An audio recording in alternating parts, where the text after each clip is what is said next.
जीवन ज्योति तुम हो साई। जीवन ज्योति तुम हो साई।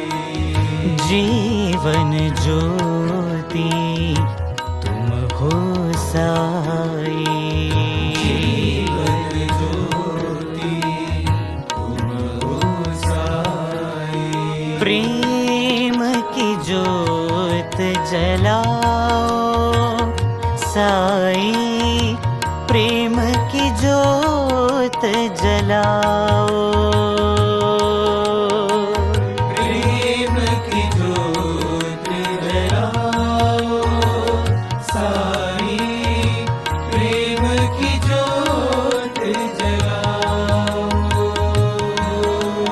प्रेम की ज्योत जलाओ साई, प्रेम की ज्योत जलाओ। प्रेम की ज्योत जलाओ साई, प्रेम की ज्योत जलाओ। जीवन के इन अंधियारों में साई दीप जलाओ। जीवन के अंधियारों में साई दीप जलाओ। जीवन के इन अंधियारों में साई दीप जलाओ। जीवन के इन अंधियारों में साई दीप जलाओ। साई दीप जलाओ, सत्य साई दीप जलाओ। साई दीप जलाओ, सत्य साई दीप जलाओ। साई दीप जलाओ, सत्य साई दीप जलाओ। साई दीप जलाओ, सत्य साई दीप जलाओ। प्रेम की ज्योत जलाओ साई, प्रेम की ज्योत जलाओ। प्रेम की ज्योत जलाओ साई, प्रेम की ज्योत जलाओ। प्रेम की ज्योत जलाओ साई, प्रेम की ज्योत जलाओ। प्रेम की ज्योत जलाओ साई, प्रेम की ज्योत जलाओ। जीवन ज्योति तुम हो साई। जीवन ज्योति तुम हो साई। प्रेम की ज्योत जलाओ साई, प्रेम की ज्योत जलाओ। प्रेम की ज्योत जलाओ साई, प्रेम की ज्योत जलाओ। जीवन के इन अंधियारों में साई दीप जलाओ। जीवन के इन अंधियारों में साई दीप जलाओ। साई दीप जलाओ।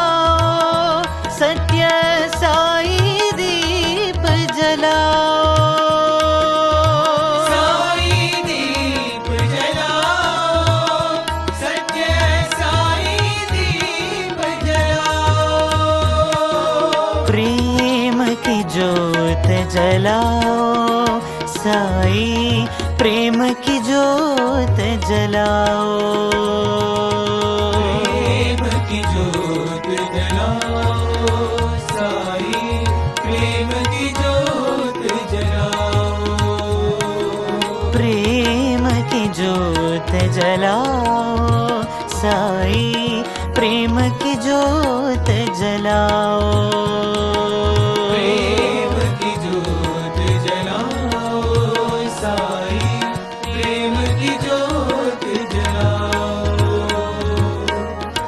जीवन ज्योति तुम हो Sai.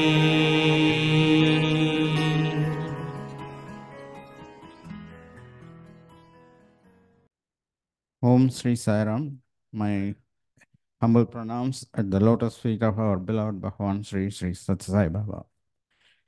I would like to welcome you all this beautiful Sunday spring morning for a blissful talk by Brother Prem Anosh. Just to quickly introduce our speaker of the day, obviously he doesn't need any introduction because those of us who are constant listeners to Radio Sai know about him, how eloquent and blissful speaker he is. He's so humble and very humility. He gives only a few lines of his background. So I would just read that and then add a few of my. Brother Prem Anosh joined Bhagwan's University in the year 1999 in the Brindavan campus for BSc chemistry study. Following that, moved to the Prashanti Nilayam campus for MSc chemistry, which he completed in 2004. He has been in Prashanti since graduation and joined the Radio Sai team in July 2011. He hosts a few live shows on Radio Sai and is part of the Sri Sathya Sai Media Center's content team. He is also one of the regular speakers at the Satsang Hall in Prashanti Nilayam. So as we all heard Prem on Radio Sai, he's one of the very eloquent and blessed speaker.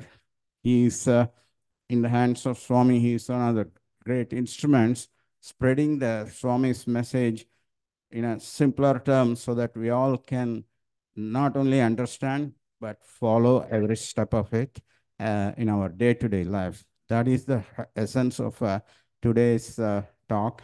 His topic of talk is connecting the dots between personal love and godly love or divine love, which is a very, very powerful subject.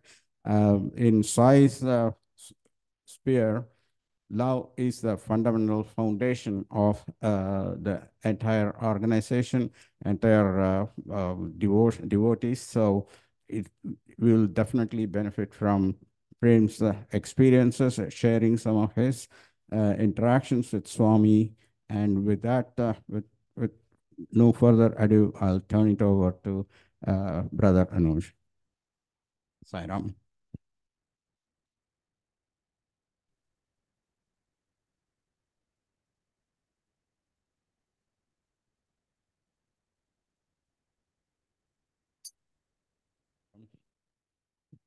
Sairam, I offer my most loving pranams at Bhagwan's lotus feet. I pray to Swami that he gives all of us the understanding that it is Swami who speaks and it is Swami who listens to each one of us.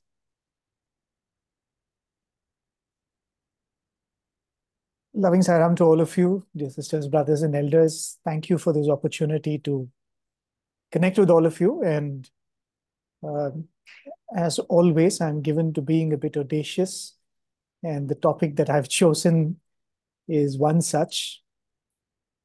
I don't know how much justice I'll be able to do to that. Well, I think it is as much part of my learning and journey towards Swami as much as it is for each one of you who are listening to this talk.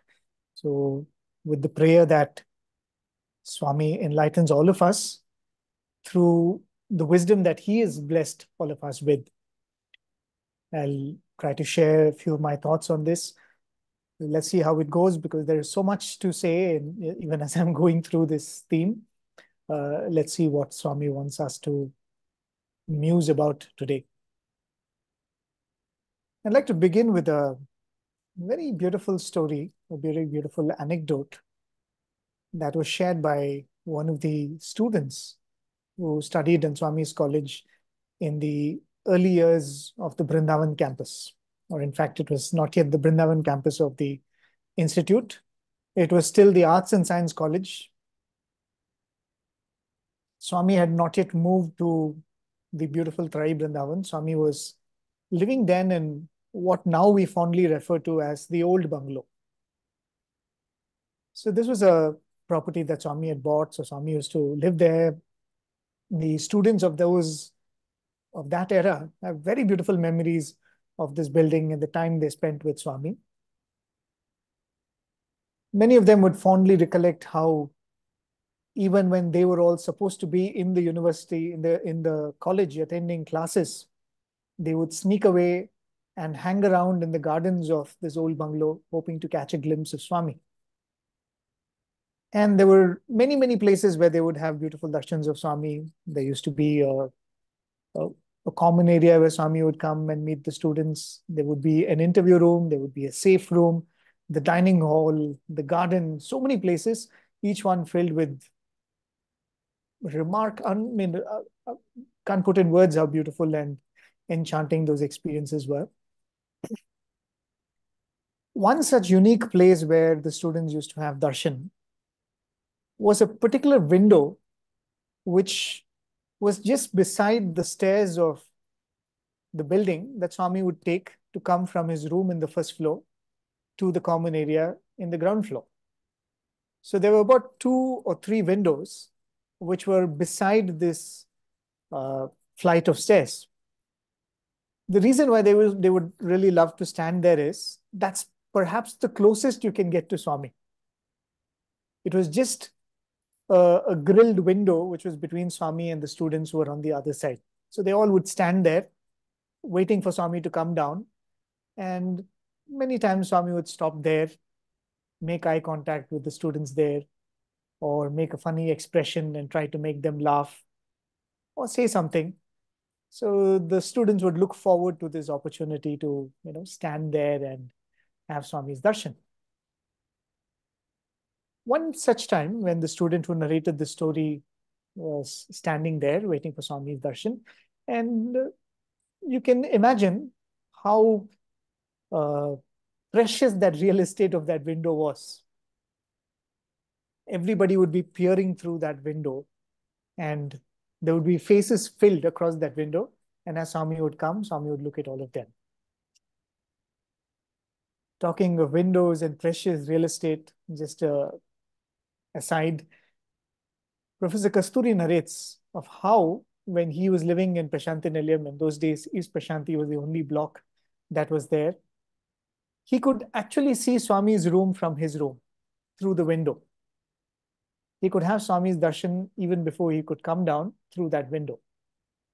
One time, this great sannyasi, Swami Amritananda, came and stayed with Professor Kasturi. We all know the story of Amritananda, who had this vision of the golden Ganesha, and he came from Ramanashram and Swami blessed him. So he was staying with Professor Kasturi, and one day he looked at this window and asked Professor Kasturi, "Kasturi, what is the cost of this window?" He said, "What is the cost of this window?" Professor Kasturi looked at it, and it was a simple window made of wood and iron. And Professor Kasturi said, "So, it's not very expensive. I don't think the wood is even teak. So it may be a few hundred rupees." And Swami Amritananda said, "Kasturi, what are you saying?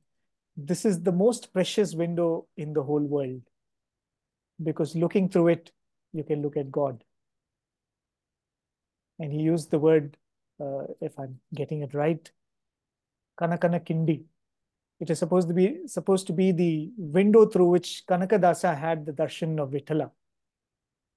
So he said, this window is as precious as that. So this window I'm talking about in the old bungalow is something like that, precious real estate. Everybody's standing and peering through that, and Swami walks down the flight of stairs. And that day, he stops and makes eye contact with the student, looks deeply into his eyes. And this boy knows that something profound is going to come now. Swami looks at him and Swami asks him, hey boy, do you love me? Right? A simple question. Swami looks at him and Swami says, do you love me? And this boy looks at Swami and says, yes, Swami, of course I love you. And maybe what was going on in his mind is, if he didn't love Swami, why would he be in the campus putting up with all the inconveniences that go along with the Spartan living in Swami's college? And standing there at that window for probably an hour or two, waiting for that glimpse of Swami, why would you do that if you don't have love for Swami? Maybe this boy thought of all of that and he said, Swami, why would you ask that? I, of course, love you.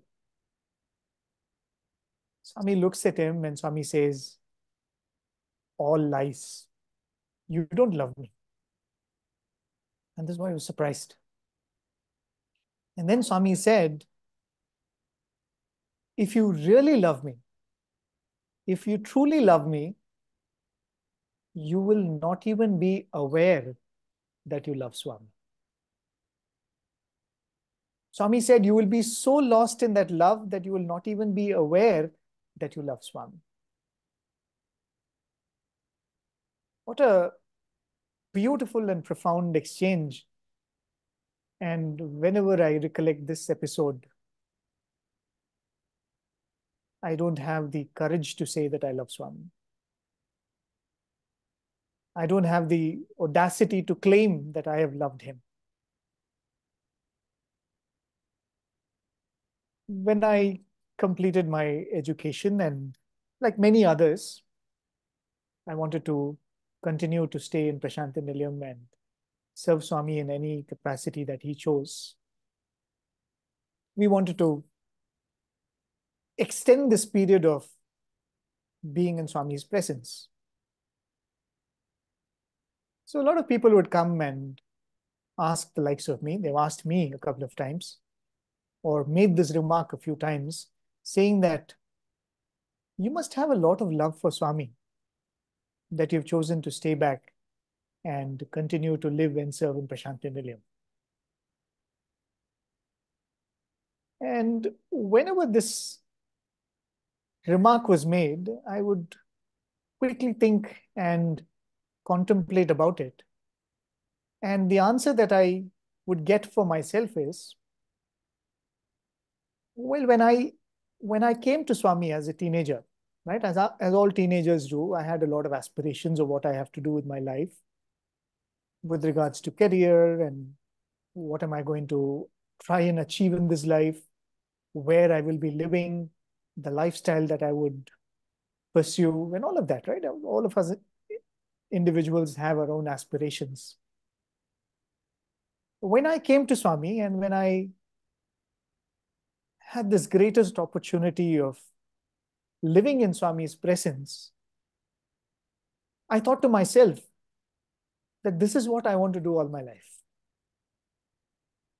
Right? This is where I want to spend all my life, and I want more of Swami in my life.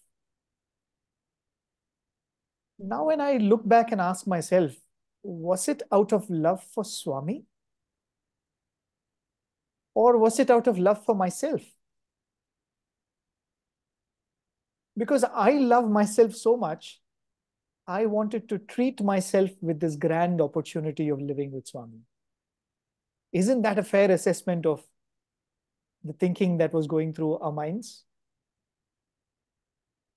There was a sliver of wisdom, maybe, that Swami had planted in our head to understand that this was more valuable than everything else I was pursuing or thinking of pursuing till that point in time. But can I call this love? Can I call this love for Swami? Isn't this merely love for my own self and me telling myself that I want to get more of this in my life? If you were to make a list of all the things that you say that you love, and I'm saying specifically things. If you say, I love my phone, I love coffee, or I love pastries, or whatever, right? Make a huge list of things. If you were to really pay attention to them and understand what you mean when you say that you love these objects, you don't love any of these objects for the sake of those objects, do you? When I say I love coffee, it means I love the idea of me having coffee. When I say I love sweets, what it means is I love the idea of treating myself with something sweet. And all of this is nothing but an extension of self-love. You never love an object for the object's sake. You love the object for your own sake. When you say you love a city, when you say you love living in a certain part of the city or a certain town or in a certain country, or like how I say, I like to live in Prashant Nilayam. It is not a love for that place. It is an extension of self-love because I love the idea of me being in that place.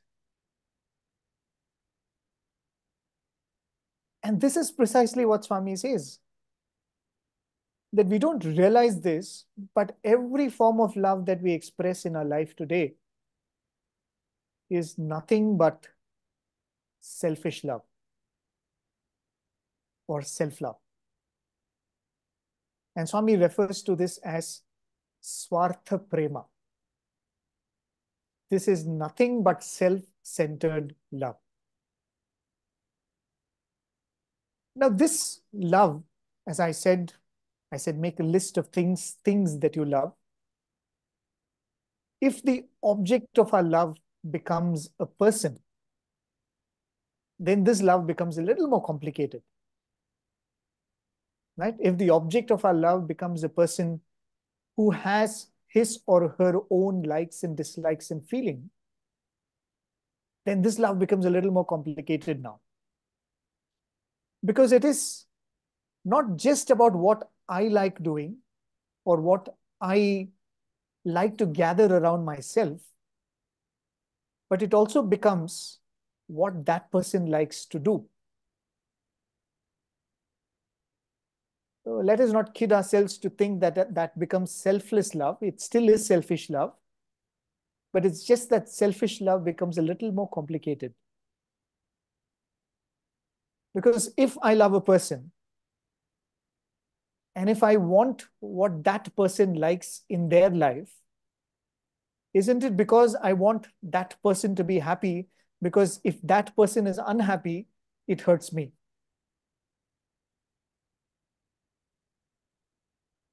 I'm still trying to make myself happy in this whole process.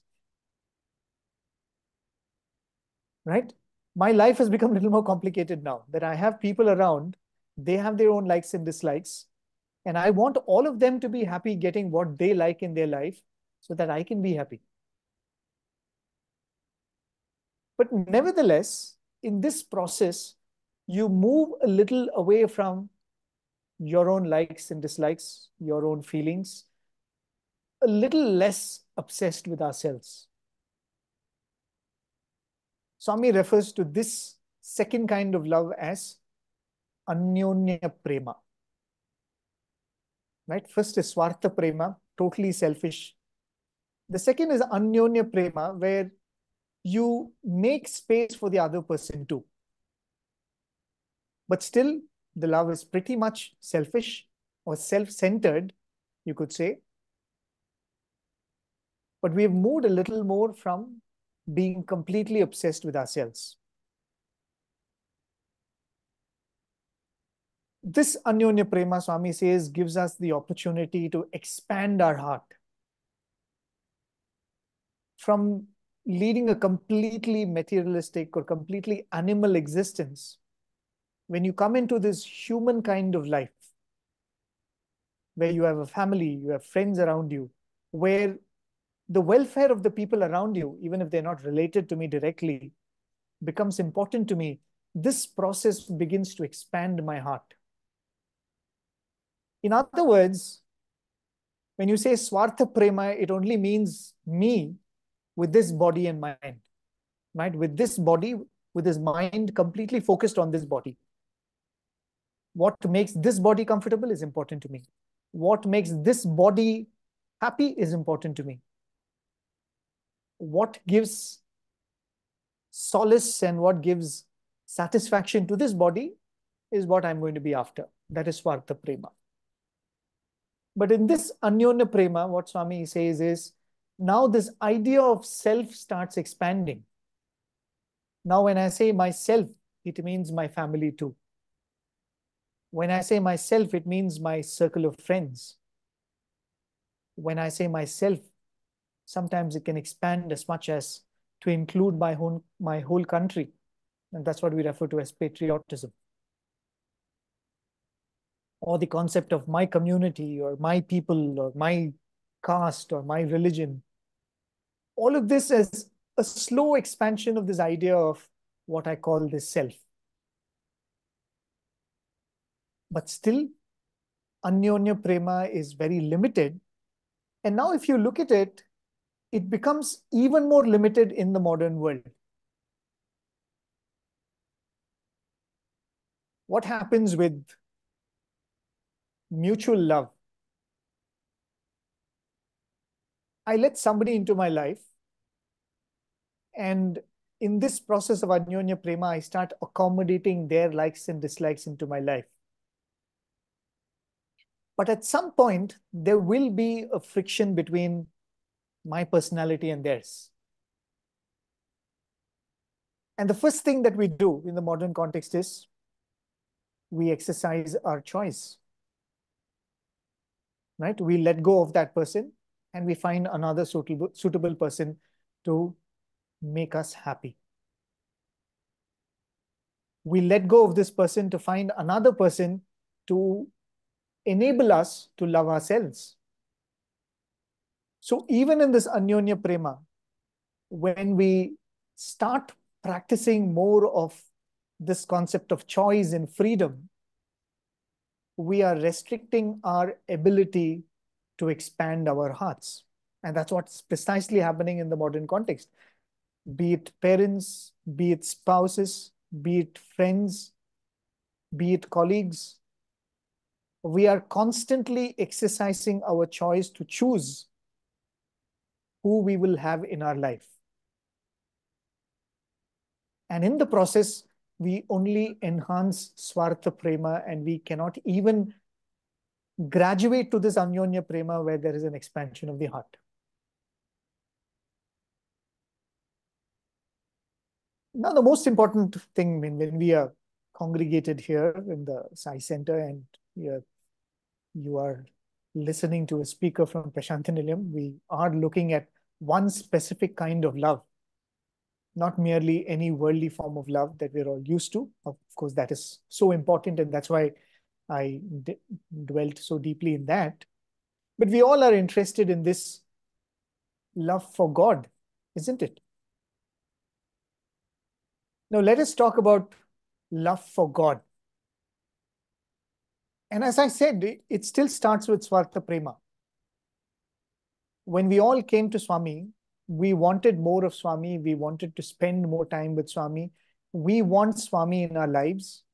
Or we reached out to Swami for a specific purpose, all because of this Swartha Prema. 90% of us came to Swami because we needed something or we needed to protect something. And we looked at Swami and we looked at him as a person who could give us that. be it a physical ailment to our own selves, or be it some form of danger to somebody else in our lives. Something drew us to Swami, right? Because we looked at him as someone who could do something for us. Professor Kasturi writes, I think, in the first chapter of Satyam Shivam Sundaram, when Swami had made one of his first public discourses.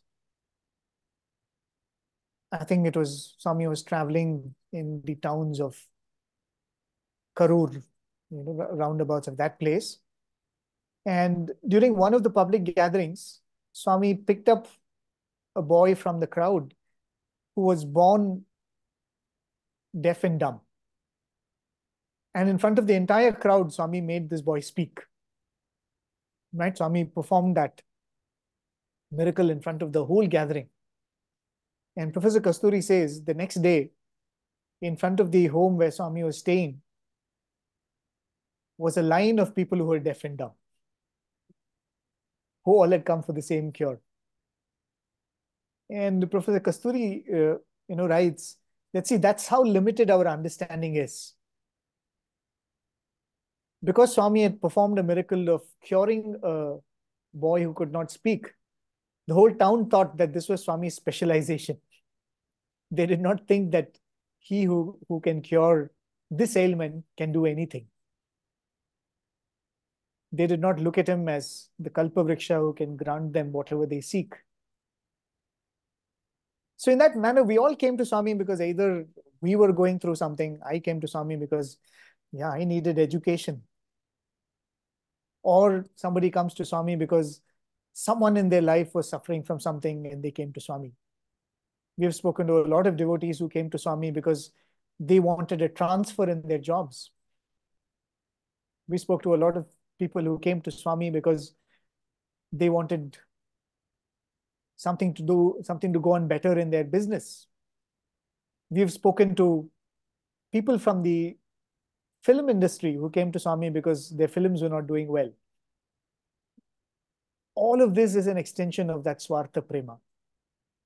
I love myself. Something is going on in this life which is troubling me.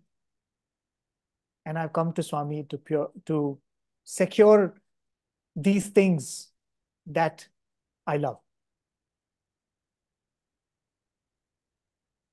This is a very important correction in paradigm that we all need to have, right? Because all of us tend to believe that just because I come regularly to the Sai Center, or people like me, I live in Prashanthi Nilayam, I work in Swami's institution, so I have a lot of love for Swami. I think we need to correct this idea that we have. All of this we do because we love ourselves. We may have a little bit of wisdom in this. Swami has given us a little bit of buddhi to understand that this is a better way of spending our life, but still this is not love for Swami. This is still an extension of my self-love. There's this beautiful statement. I remember reading it in a book, and it was even mentioned by one of the speakers in Swami's presence. And it was so true. There was this minister in the government who was speaking in Swami's presence, and she made this statement. We would see her coming for darshan very often. Right? She was a cabinet minister, but ever so often she would make visits to Prashanthi Nilayam. And Swami had given her the opportunity to speak in Swami's presence during one of the Ladies' Day celebrations, if I'm not mistaken. And she made this statement. She said, Swami, I don't love you for who you are or what you are. I love you for what I am when I am in your presence. What a profound and accurate or a precise summary of what this love that we feel towards Swami is. I don't love you for what you are, or at least I have not yet come to that because I don't know who Swami is. I don't understand that yet. But what I can see is, Swami, when I'm in your presence, I become a better person. When I'm in the company of people who are devoted to you, I'm a better person. When I regularly chant your name, when I regularly sing your praises, I'm a better person. When I wake up in the morning and pray to you, when I pray to you before I go to sleep, I seem to be a better person. If I remember you throughout the day, the world sees a better version of me, and I like that. So I think as devotees, especially as youngsters, we all should acknowledge and recognize this fact that this is the level our love is in right now. We unfortunately cannot claim that we love Swami.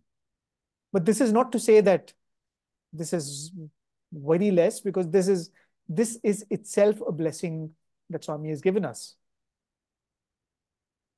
In the Bhagavad Gita, when Krishna speaks about the various types of devotees that come to him, he says there is one set of devotees who are arthis, meaning they are in pain, they are in trouble. There is some problem in their life, life is endangered. They come rushing to Swami, they come rushing to God, they pray to God. They are arthis, or there are artharthis, who say that they want some benefit in life, they want to gain something in life. And Krishna says that they are artharthis. And then they are jignasus, who understand that they want to have a better perception in life, they want to have a better understanding of life. They want to get a better grasp of what this life is all about, what is the purpose of life. They are jignasus. And the fourth one is a jnani, right? The jnani is the perfect one.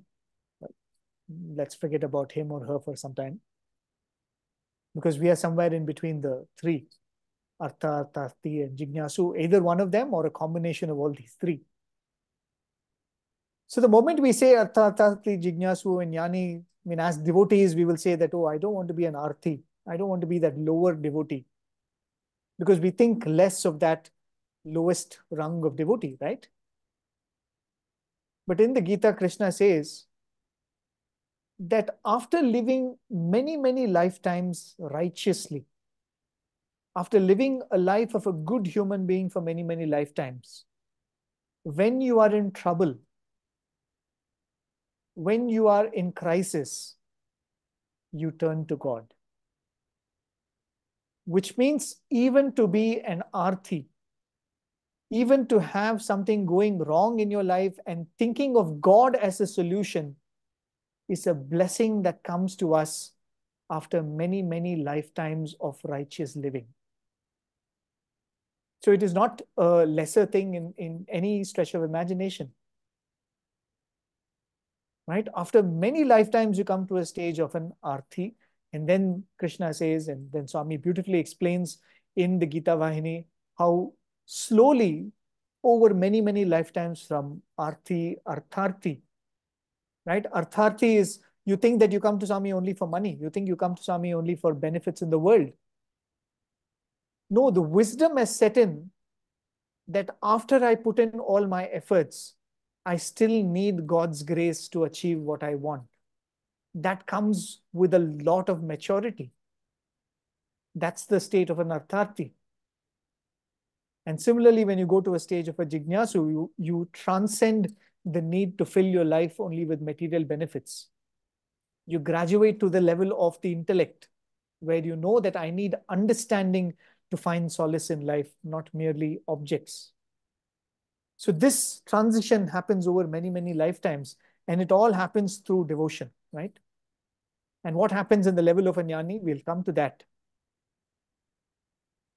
So in all of this, we say that we love Swami as an extension of our self-love. And even this love needs some form of expression, right? Every feeling that we have needs an expression. Anger needs an expression.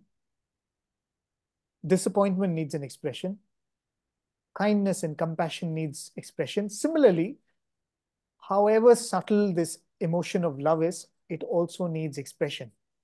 And when we say love towards Swami, we are looking to form some kind of expression, right? You all would have heard the name of this professor that I'm going to mention. He was a lecturer in Swami's Arts and Science College in Vrindavan. Later, he moved to Prashantanilayam when the university was started. Swami appointed him as the controller of examinations. He served Swami for many years as one of the translators during Swami's discourses. And his name is Professor Nanjundaya, a very venerable elderly devotee who continues to live in Prashantanilayam. So this was the time when he was still a lecturer in Swami's college in Vrindavan. Swami was at Prashantanilayam. It was during the Krishna Janmashtami celebrations. So Professor Nanjundaya and another lecturer, they decided that they should come to Prashantanilayam for Swami's darshan during that year's Janmashtami celebrations. So they boarded a bus from Vrindavan and they headed towards Parthi. That year there were heavy rains and there were, Chitravati was flooding. So all the buses were diverted. So instead of coming straight to Prashantanilayam, they were diverted to Kadri and then to other places and Penukonda and all that. And by the time they reached Prashantanilayam, the celebrations were over and Swami had retired for the day. It was pretty late in the evening. So Professor Nanjundaya and this other lecturer, they come to Mandir and they find that all of the celebrations are over. And they found one of the senior devotees coming from Swami's Mandir. And he approached him and he said, is Swami still anywhere outside or has he retired to his room? Can we have Swami's darshan? So this person told him, no, Swami is still sitting in the veranda. I can go up and tell Swami that you have come if you want me to. So Professor Nanjundaya said, please, sir, I will be very grateful. Can you just tell Swami that we have come from Vrindavan and we would just be happy to have Swami's darshan? So this person goes up, comes down after a few minutes and he says, Swami is asking you to come upstairs. So he goes to Swami's presence and he finds that Swami is sitting there on a sofa with another great devotee, Swami Karunyananda, sitting at Swami's feet and doing Pad Seva. And the moment Swami sees Nanjundaya, Swami says, Professor Nanjundaya, just now I was telling Karunyananda that, Nanjundaya is coming. And Swami said, I told him that you got into the bus, there were floods in the river and you were diverted, you had to go to Kadri and you came like this. And just now I told Karunyananda, wait and watch, Nanjundaya is going to come and in his hand, he's going to carry a red bag. And Swami looks at Karunyananda and said, didn't I tell you? And he was shaking his head and yes, Swami, you just told me all of this right now. So Professor Nanjundaya was very happy that, it's always a joy to have Swami remember you and Swami think of you even in your absence. So he was very happy and he took Swami's Pad Namaskar. And he looked at Swami and he said, Swami, I've brought some fruits and flowers. Can I place it at your feet? And Swami said, yes, why not? Place it at the feet. And with a lot of veneration, he took all these fruits, reverentially placed it at Swami's feet, put the flowers at Swami's feet. And he said all the while Swami was looking at him and looking at whatever he was doing with a lot of amusement. And he was like very sincerely doing all of this, traditionally placing all of that at Swami's feet. And Swami smiled at him. Swami said, are you happy? He said, Swami, very happy, Swami. Thank you for this opportunity. And then Professor Nanjundaya said, Swami, can I ask you something? Can I ask you a question? Swami said, yes, ask. So this Professor Nanjundaya was a professor of commerce. He always thought about himself that, I'm nowhere in spirituality compared to all these great people who are around Swami. Swami Karunyananda was a sannyasi who had given up worldly life. He used to wear ochre robes. There were people like Kamavadani who were great Vedic scholars. There were others who were, experts in different forms of worship. So Professor Nanjundaya always thought that, I'm a, family man. I'm after all a lecturer in the college. I find no time to do sadhana. And even if I find time to do sadhana, I don't know any Vedic chants and this and that. So he looked at Swami and he asked, Swami, bhakti okati unte chala. He asked in Telugu, Swami, bhakti okati unte chala. Swami, is it enough if I have bhakti alone? Right? What was running in his mind is because I don't know any other skill. I don't know anything else. I can't chant, I can't sing, I can't offer traditional worship. So he looks at Swami and he says, Swami, bhakti okati unte chala. Then Swami looks at him and Swami says, Nanjundaya, by bhakti, if you mean what you did right now, right? Swami said, by bhakti, if you are referring to the acts that you performed right now, Swami said, itlanti bhakti unte. If this kind of bhakti, if you have, it is a burden for me, it is useless to you. Swami said, if you have this kind of bhakti, it is a burden to me and it is useless to you. And Professor Nanjundaya says, see how beautifully Swami worded it. Swami didn't say that it is useless in the sense that I will not take care of you or I will not carry you. Swami said, you will be a burden to me, which means he will still carry you, but you will be a burden. And most importantly, Swami said, it is useless to you. Then Swami told him, if you really want to know what is bhakti, I have told in the 12th chapter of the Bhagavad Gita, you can go and read there.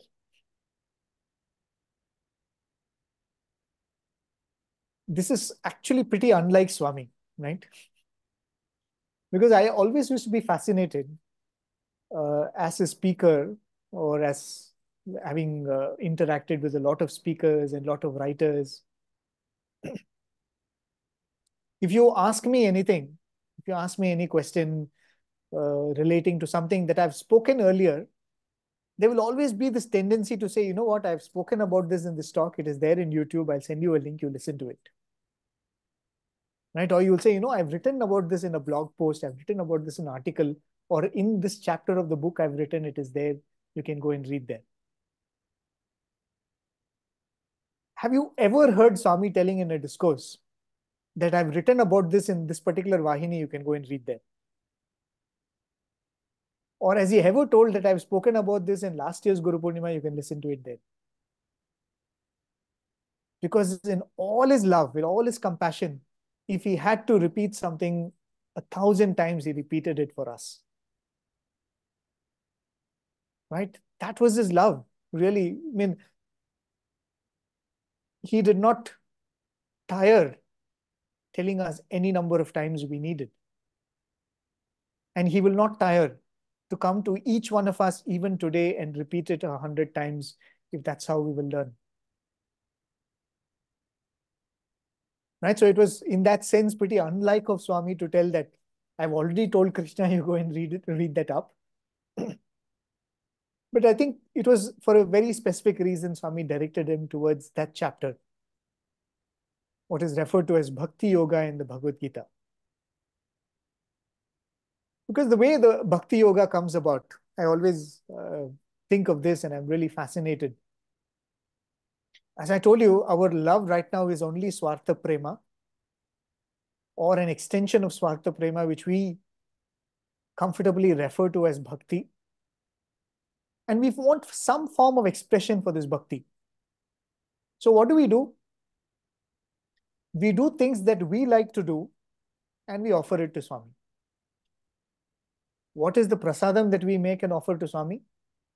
What we like to eat. Right? The prasadam that we offer to Swami is always according to our taste. Similarly, we like to do Pada Puja. So we offer it to Swami.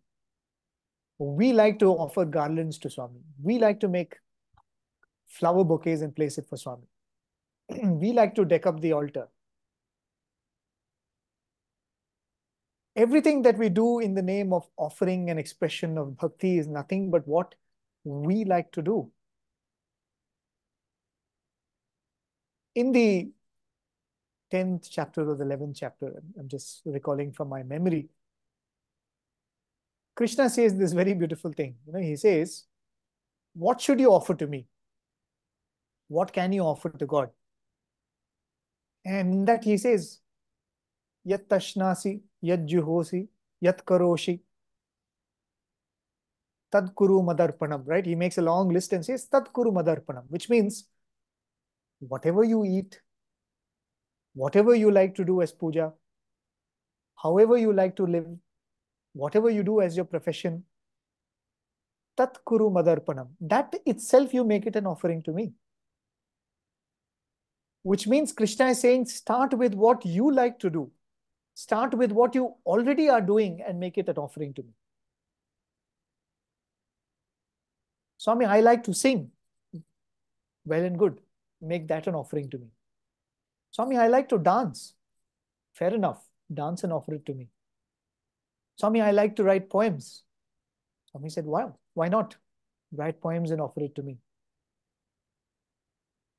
So he starts off this journey for us by saying, Yat karoshi, whatever you do, yat dashnasi, whatever you eat, yat juhoshi, however you like to perform your worship, go ahead, come and offer it to me. But then slowly when he comes to the 12th chapter, he says, okay, all of this is fine. But if you were to ask me, Swami, what do you want? Swami, this is what I would like to offer. But what would you like? What is the offering that pleases you? Then Krishna says, all of the 12th chapter is him listing out all that he likes as an offering from you and me. And Swami says, at some point, as devotees, we must graduate to this idea of asking, Swami, what is it that you like? Swami, what is it that you want from me? And what is said in this 12th chapter, there are a lot of qualities. I think there's some 32 or 36 qualities. I'm not going to go into all of them. Just like Swami said, Professor Nanjundaya, I'll also tell, go to the 12th chapter and listen to it or read it. But if I were to broadly categorize what Swami says in the 12th chapter, it can be put in two very broad categories. One of it is self-transformation or refinement. See, when we spoke about Anyonya Prema, right? When I love another person, when I love my mother, when I love my father,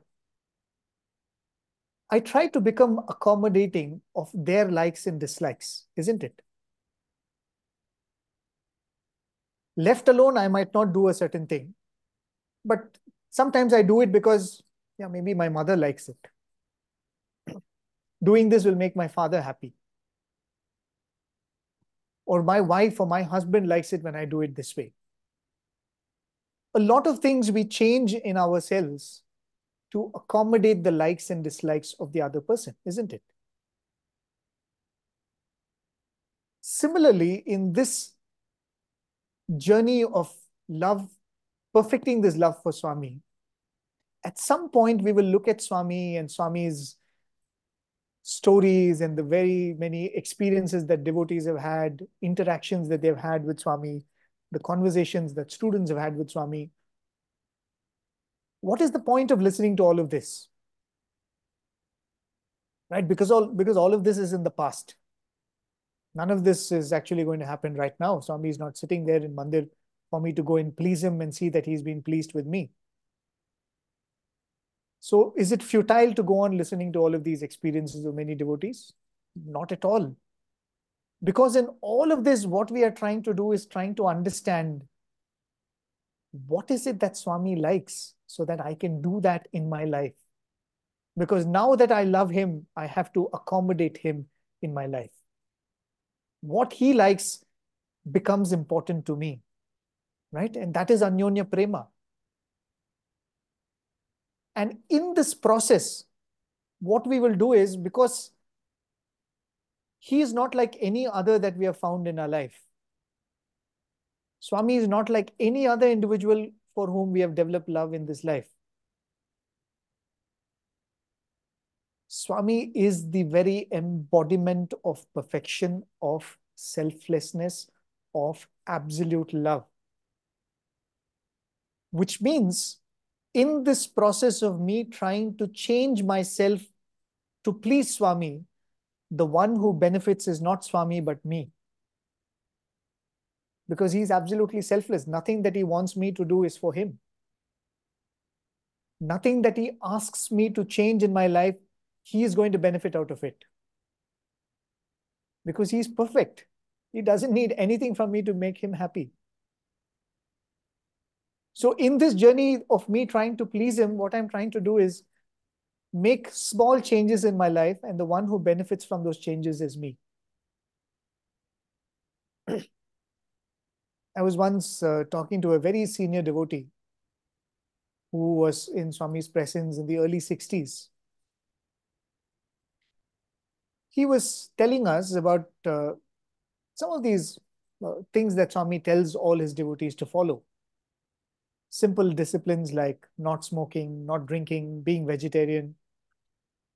Right? Those days, Swami would very gradually had changed all of these people and their habits. Even this devotee I was speaking to, he came to Swami as a non-vegetarian. How Swami transformed him slowly. In fact, he had the business of making cigarettes. How Swami made him quit that business and change his habits. So he was telling that, this was not simply something that Swami was telling us to do. Swami was very, the word that you can use is allergic to that smell and smoke that comes out of a cigarette. He used to say that there were times when somebody would go into Swami's room, or Swami would travel in someone's car and the driver must have smoked. And Swami would fall sick the next day because of the smell of the cigarette. That was how averse he was to that smell. Right? So he was saying that one time Swami had called a small group for an interview. And after that interview, they found that Swami was not keeping well. And Swami started having extremely painful stomach cramps. And Swami started vomiting out whatever he had eaten in that day. Swami could not take any food for the next 3 days. Swami was clenching his stomach and he was saying that, oh, I'm having a lot of pain. And Swami kept saying that I'll be fine. Just leave me alone for 2 days, I'll be fine. So I think after about 2 or 3 days, Swami recovered. So this devotee went and asked Swami, Swami, what happened? Did you eat something that troubled you? Or why did Swami go through this pain? Or did you take over someone's suffering? Then Swami said, you know what? I had called a group for interview. There was one person in that interview who just before the interview had smoked in a shop outside, and he had come for the darshan. And as I was speaking to him, that smell was coming from his breath. And Swami said, I just can't take that smell. Whenever I get that smell, I start getting these nausea and stomach cramps. And then this devotee said, Swami, then why did you call that fellow for an interview? If Swami doesn't agree with that smell so much, why did you call that person for interview? Swami said, but what do I do? I've come here to transform all of you. How can I turn such people away just because they have these habits? Then he said, Swami, then you'll keep calling people like this and you'll keep falling sick. Swami said, yes, I can't help it. I've come here to transform people. But then Swami told him, but see, you should remember this. Now you have been a witness to how much Swami suffers because of this smell. And Swami said, remember that when you come to me and when you become my devotee, you install me in your heart. And once I install myself in your heart, I will not leave your heart. And if you continue to have these habits, remember this scene that you're witness right now of me catching my stomach and wriggling in pain. Swami said, this is how I suffer in your heart. Carry this image in your mind.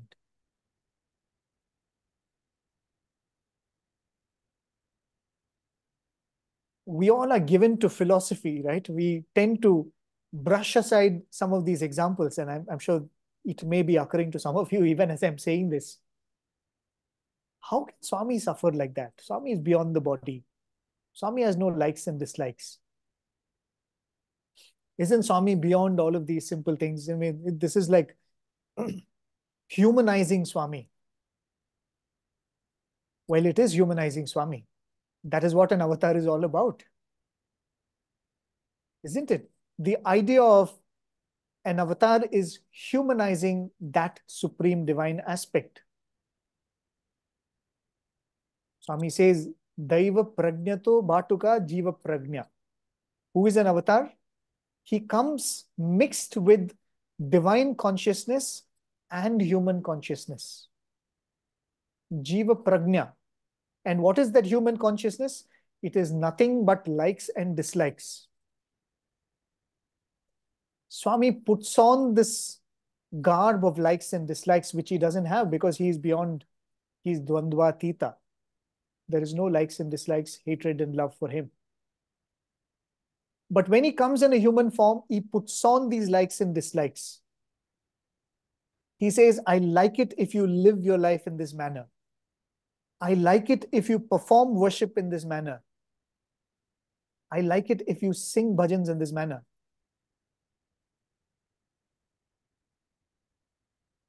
Mirabai sang long lines in her bhajans. Complicated, Tyagaraja wrote kritis with complicated lyrics. So even in our bhajan center, we will come and sing songs like that. But Swami says, I like it this way. Sing simple namavalis, which people can follow. I like it this way. The same Swami who accepted the writings of Tyagaraja and Mother Meera and the likes of Jayadeva and all of them, he comes and says, in this form, I like it this way. Can you align your worship to my likes and dislikes? This is actually an opportunity that Swami is giving us to transform this Swartha Prema to Anyonya Prema, to perfecting that Anyonya Prema. Isn't it? And in this process, one set of things that happens is we become better individuals. Our habits become transformed. Our life gets refined. And we are letting go without our knowledge, this obsession that we have for what we think is right and wrong and what we think is what we like and dislike. Isn't it? Because when I say I like Swami, the real question is how much I am ready to change because I love Swami. The truest expression of devotion is nothing but this change that comes about in me, isn't it? Because that is the journey from Swartha to Anyonya. Where I look at Swami and say, Swami, I wouldn't have done this for anybody else, but I'm going to do this for you because I love you.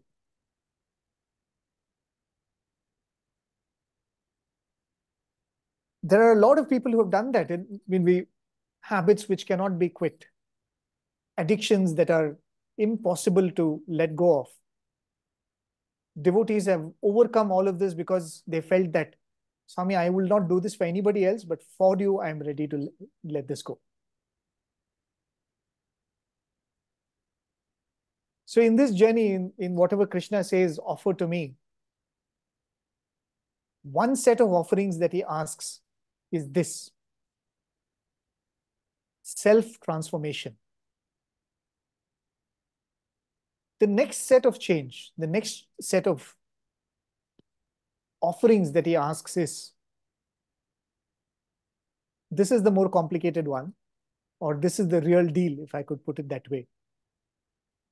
The very first verse where he starts telling about what he expects from you and me, he says, Adveshta sarvabhutanam maitra karuna evacha. Swami made it even more simple for you and me. Swami said, love all, serve all. If I have the dare to call that simple, right? Because that's the most complicated thing to do in life. He says, Adveshta sarvabhutanam. Have a feeling of non-hatred towards every individual. Maitra karuna evacha. Have a feeling of friendliness and compassion towards all. Sarvabhutanam. No matter which level of existence they are in. This word bhutanam is very interesting. I mean, every time I speak about this, I always mention this. Sarva bhutaha means all beings, right? The word beings is very interesting. We always say living beings and human beings. But being is also what in English we say it's a state of existence. I am being happy today. I am being a very rude person now. I am being very silly, right? Being also means a state of existence. So when we say sarva bhutanam, it means every person that we encounter in this life, they are in different stages in this journey towards God. They're all beings that are being in different stages of this existence. Somebody is in a very, very low state or a very, very early stage of this journey. They are close to animal life. They'll be very rude. They'll be very selfish. They'll be very self-centered. Somebody may be very closer to the journey. That being may be in a state where it is more selfless and more kind and compassionate. And when we say Adveshta Sarvabhutanam Maitra Karuna Evacha, it means having love towards all beings in this various spectrums in this journey towards God. You look at a difficult person and you say, he or she is just in the early stage of their journey. I accept it and I love them. And the interesting thing is this love does not come because you love all. It comes because you love him. Isn't it? It comes because now we have done the blunder of loving a person who is in all. The greatest blunder that we have done is we have loved Swami who is existent in every being in this world. So doesn't it behove us to start finding him in every person that we interact? Isn't that the natural progression of this love that we have for him?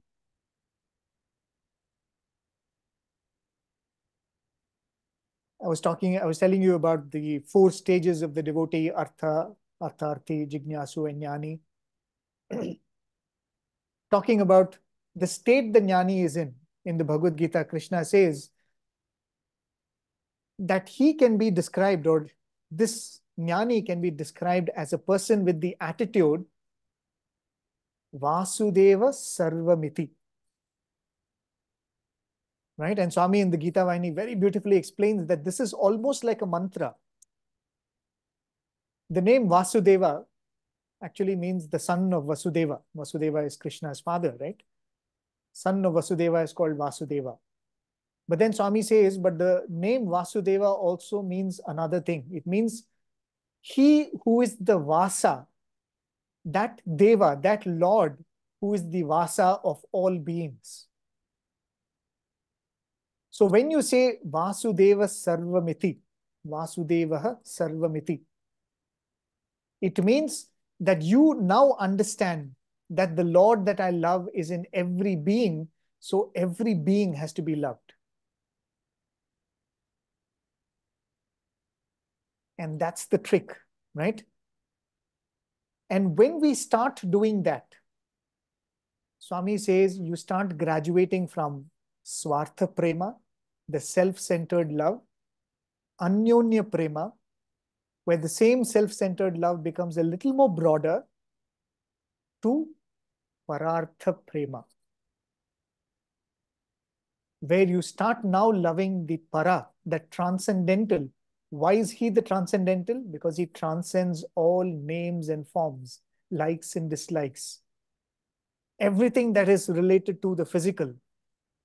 Somebody is a good person, somebody is a bad person, somebody is a kind person, somebody is a selfish person, somebody is Indian, somebody is American, somebody is a boy, somebody is a girl.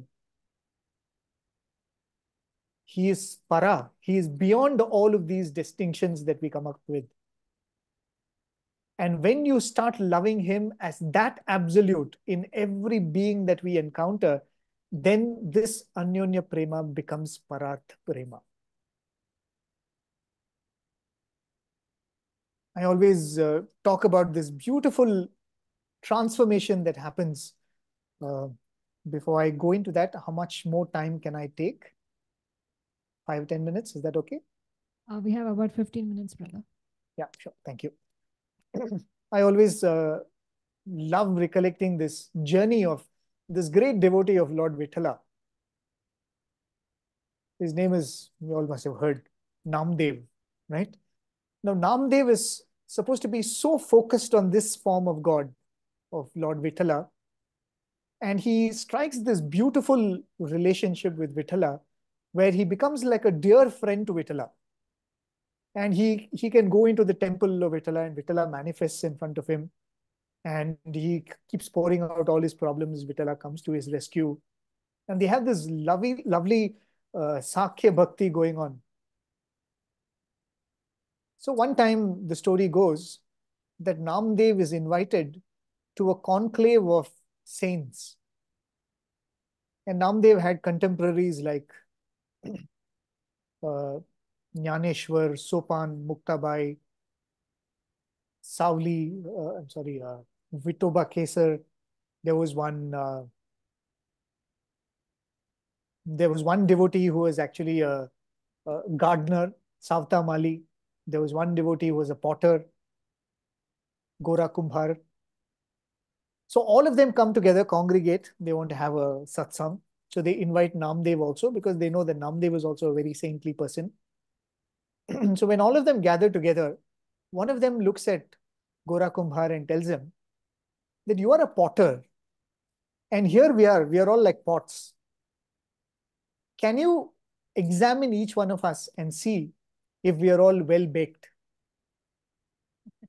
So these potters have this very unique way of finding out if the pot is baked. They have like this flat wooden implement with which they tap the pot after it has come out of the oven. And based on the sound that it gives out, they know whether the pot is baked or not. Right? So he brings that wooden bat-like implement, and he says, okay, let me find out whether these pots are baked. So he goes around hitting each one of their heads, and he says, okay, this is a baked pot. This is a well-baked pot, and this is a resounding pot. And finally, when he comes to Namdev, when he hits, instead of a nice sonorous sound, he gets a thud. And Gora Kumbhar says, oh, this is an unbaked pot. And all of these people start laughing. Namdev gets very offended. He says, I thought I've come to a congregation of saints. These fellows all seem to be fools, playing pranks and making fun of me like this. So he leaves their presence and he's very upset. He goes to Vithala, as usual, to complain. And Lord Vithala comes and he says, hey, Namdev, what happened? Why are you looking so upset? And he narrates this whole episode and he says, how dare they call me a unbaked pot? Right? Here I am. He feels that he has perfected his love for God because God manifests in front of him every day and he can commune with him. And he says, how dare they say that I'm an unbaked pot?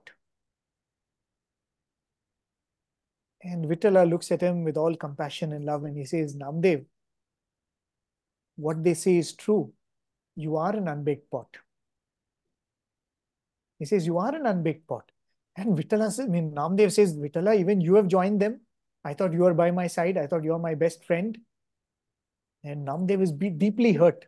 He says, how can you make fun of me along with them? Then Vitala says, no, Namdev, I'm telling you this for your good. There is a little more that you need to understand. You need a guru. And he says, why do I need a guru? I have you. He says, yes, I am there always with you. But I feel that you need to meet a guru. So Namdev says, okay, what do you want me to do? So Vitala says, okay, go to this particular place. There will be this old man by name Visoba Kechar. Go and meet him. So Namdev says, okay, goes to this particular town in search of this old man. And finally, he goes to this place where he said that Visoba Kechar is. And what does he see? He finds this old man lying down with his leg propped up on a lingam. Right? There is a lingam for Lord Shiva, and this man is lying down, stretching with his leg on a lingam. And Namdev gets really offended seeing this. He says, old man, what are you doing? Where have you put your leg? You've put it on the sacred lingam. And the old man says, oh, is that so? Oh, I didn't know. I was so tired. I didn't know where I put my leg. And he looks at Namdev and says, can you do me a favor? Can you lift my leg and put it where there is no lingam? Meaning, can you put it where, according to you, God is not there and is not as sacred? But of course, Namdev doesn't understand this. He lifts this old man's leg and he puts it beside. And where he puts it, another lingam sprouts. Then he again goes and lifts this old man's leg and puts it in another spot, and there another lingam sprouts. And then he realizes the greatness of this saint that he has come to see. And Namdev does a very wise thing. He says, okay, wherever I put his feet, God manifests. He takes that old man's feet and puts it on his chest. And that moment he realizes that this Vitala whom he had fallen in love with, this Vitala who had enchanted him so much, is actually Vasudeva, the resident of every speck of this universe. So he goes back to his town, and this time he doesn't go to the temple of Vitala. The story goes, after a few days, Lord Vitala comes to Namdev. He says, hey, Namdev, what happened? You never came to see me. You come to me every day. Why didn't you come to me? And Namdev says, you cheat. You cheated me all this while. I looked at your form. I came to your temple. I worshipped you thinking that you are God, when all the while you cheated me. You did not tell me that you are everywhere and you are everything. You did not tell me that all names are yours, all forms are yours. Now I have understood it. And then Vitala says, Namdev, now you are a baked pot. And he says, now you are a baked pot. Having understood this truth, now you worship me through your poetry, through your songs. And there's this beautiful episode from Namdev's life which happens much later. The story goes that Namdev would every day go away into some hillock or some lonely place in the forest. He would sit there and write all of these beautiful abhangas that he would write, right, for Vitala. So he would write there, and his wife would come searching for him, and she would bring lunch and place it next to him. So when he would feel hungry, he would eat that food and continue to write his abhangas. So one time she brings a bundle of rotis and a little bit of butter and some sabji for him. And she places it next to him, doesn't disturb him, and she goes away. And as he is engrossed in writing these abhangas, one dog sneaks up, bites that roti, bunch of rotis which is there and starts running away. And Namdev gets up and starts chasing this dog because his lunch is going away, or that's what people thought. And for the next few minutes, the whole village is given this weird sight of this dog running away with the rotis, and this individual whom they thought is a great saint running after the dog to retrieve his rotis. And he chases this dog all through the village, finally comes to a dead end when the dog cannot run away. He comes face to face with the dog, and Namdev looks at this dog and he says, "Oh, Vithala, you took the roti. The roti is too dry. Take this butter as well." He looks at the dog and says, "Vithala, I know you've taken the roti, but that roti is too dry. I've brought butter for you." And the dog looks at Vithala and says, "Hare Nama, I thought in this form you will not recognize me. You managed to catch me even in this form."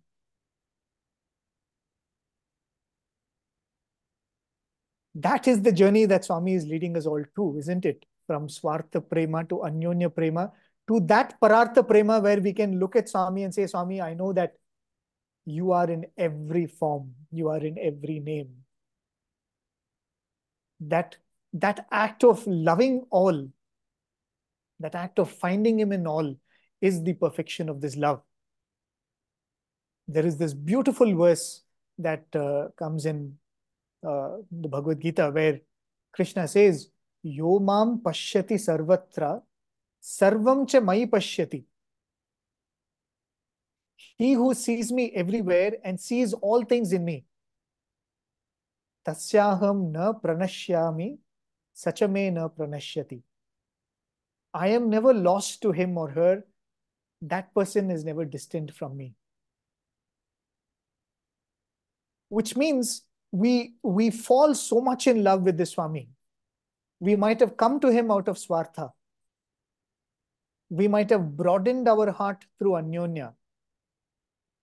But slowly we start understanding that there is nobody in this world worth loving as much as he is. There is nobody who cares for me as much as Swami. There is nobody as selfless as he is.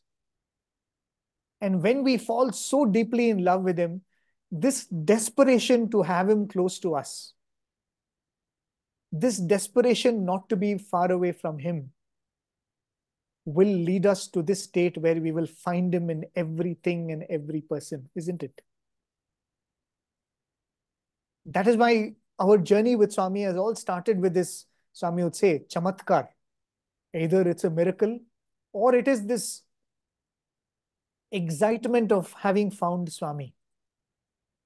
That chamatkar should lead to, Swami says, sanskar.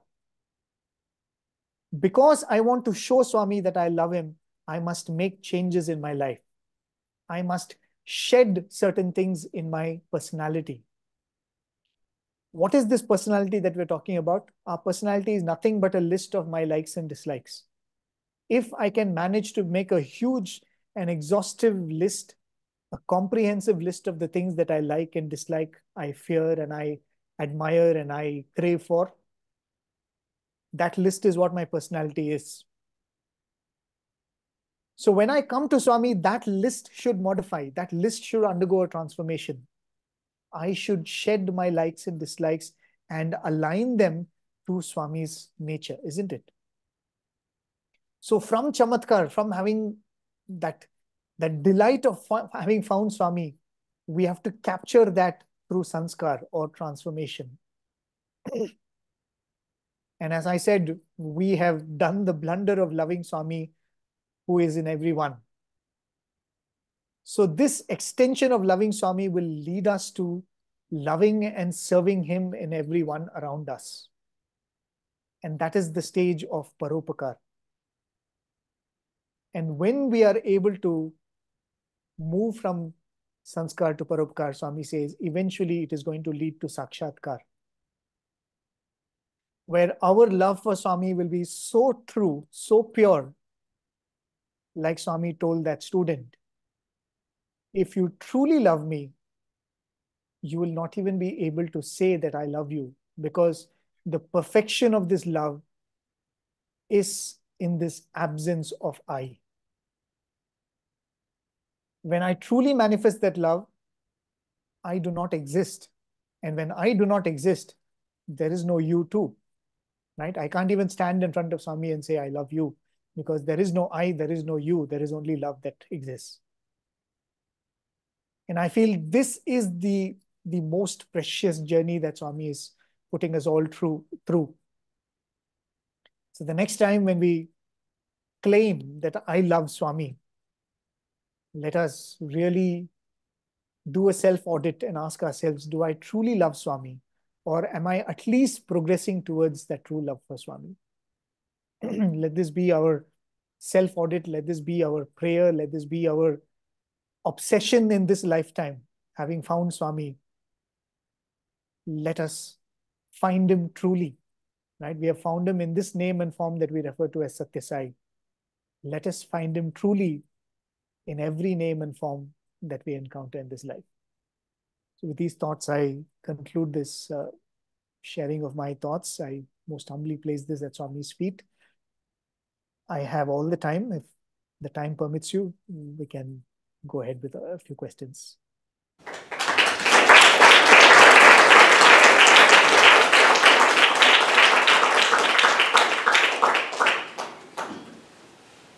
Sairam, many thanks for coming today via this technology, or as Swami says, technology. We are ever grateful to all Swami's students and very happy to have you here. We have received many questions, so I will just read it and you can take your time to answer them. First one is, if God is the doer of everything, then what about bad things?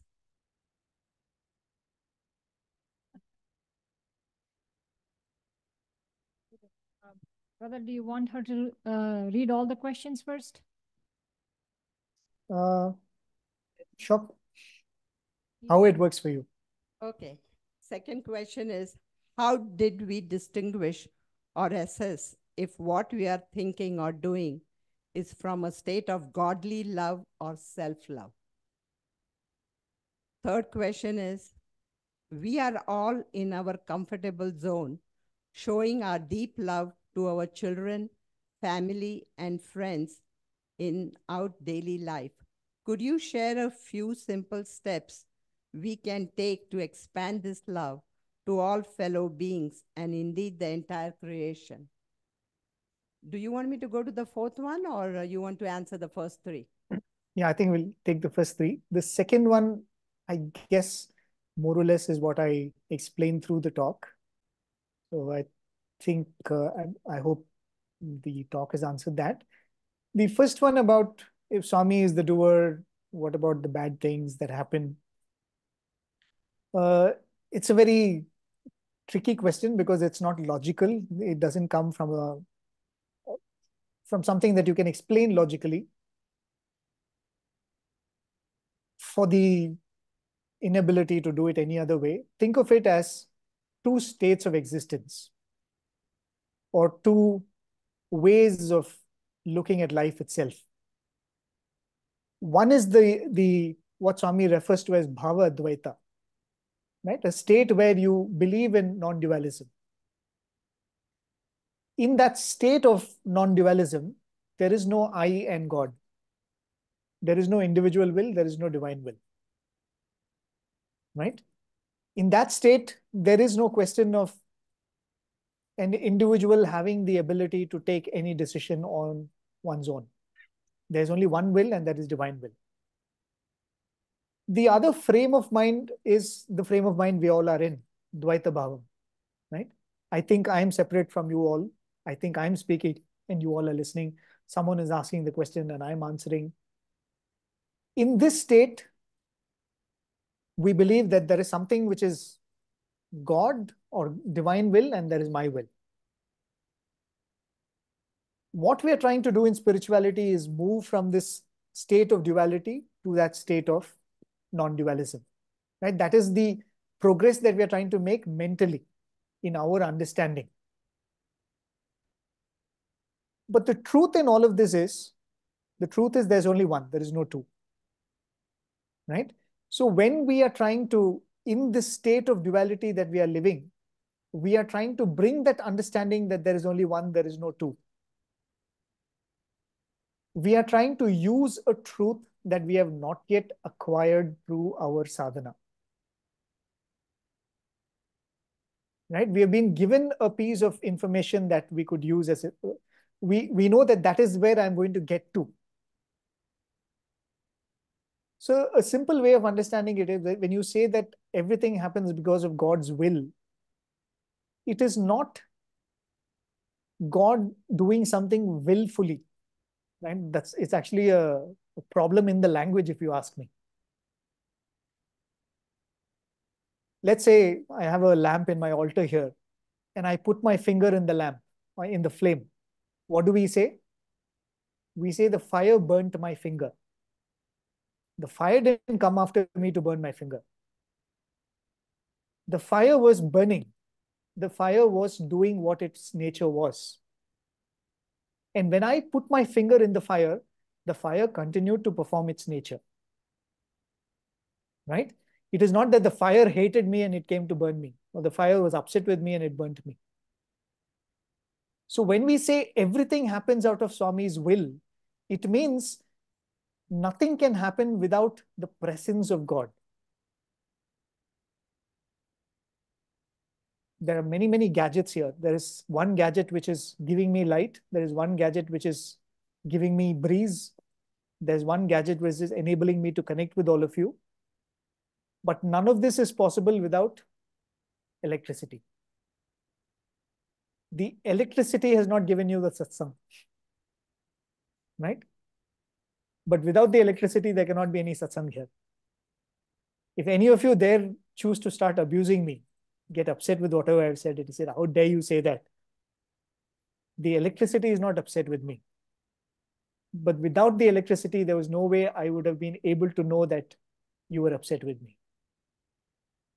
So when we say that God is the doer of everything in this world, nothing can be done without the will of God. But it is not that God is choosing to do something wrong or choosing to do something bad. But understanding this, right? This as a intellectual understanding helps us move towards that state where I go from this bhava dvaitam to bhava advaitam. But when I'm in that state of bhava advaitam, I will not hold anything against anyone, because I am in the state where I know that there is only one, there is no two. And as Swami would say, you're watching a movie, everything is a play of light. The one who is playing the role of the hero is a play of the light. The same light becomes the villain. The same light projects the image of a beautiful meadow. The same light gives you the illusion of a scary alley. When I know what it is, what is there in front of me is nothing but a screen on which light plays. I mean, I will enjoy the whole thing that is happening around me, but I'm not going to get carried away for a moment thinking that that patch of that wall is villain and this patch of the wall is the hero. Right? So when I get to that state of bhava advaitam, then everything is one. Till that point in time, there is right and wrong, there is good and bad. And I am trying to slowly purify my own mind, because only through this process of purification, I will be able to get the mind to that state. So to understand that everything happens through God is a way of acknowledging God's sentience. But understanding that there is good and bad, there is right and wrong, there is right action and bad action, is the process through which I purify my mind to take it to the state of bhava advaitam. So both of it is important, right? So that's the answer to the first question. The second one, as I said, is answered. The third one, is there any practical way by which we can graduate between self-love to selfless love? I think Swami has given all of us the opportunity to do that. Do good to people who will in no way be able to return that favor to you. Yeah. Right? Through the process of seva, that is what Swami is asking us to do. Because right now, as I said, even when I'm doing a selfless act, even if I'm doing something for my child, or even if I'm doing something for somebody in my family, my parents, because I cannot be happy if they are not happy. I cannot be happy if in front of me they are suffering. So there is some sense of direct feedback for me in everyday life, in acts of love that I'm performing to the dear ones around me.